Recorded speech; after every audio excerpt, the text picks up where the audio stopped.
Welcome to Maestro Mix Vlog. Don't forget to subscribe, click, like, and share.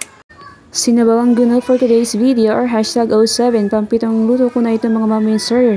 Tinanggalan po muna natin ng kaliskis ang ating guno. Tinanggalan ng ulo, kawawa rin, ang lupit ng kanyang kapalaran. At ngayon, nasinan po natin para may lasa konti. Magpapakulo po tayo ng tubig at may tanglad. Nag-prepare po kami ng malunggay dahil masarap po ang malunggay sa sinigang. Sa sinabawan pala. Tinanggal ko na siya sa stem. Mga Bisaya, hindi na po ito tinatanggal pa ng husto sa stem. Kasi adik kami sa malunggay. Ngayon, nag-prepare din ako ng talbos ng kamote. Ayan, yung kumulo na, nilagay ko na po ang inasinang guno.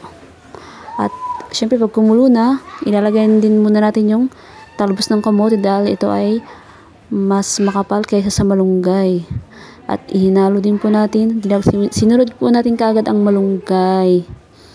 Ayan, tinimplahan na rin po yan. Asin lang po ang tinimpla namin dito, hindi na kailangan ng bitchin mga ma'am and sir.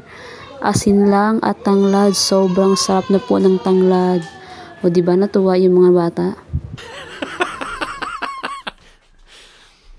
Haluin po natin ng haluin ng nasa ibabaw para pumantay po ang pagkakaluto ng ating mga gulay. Ayan.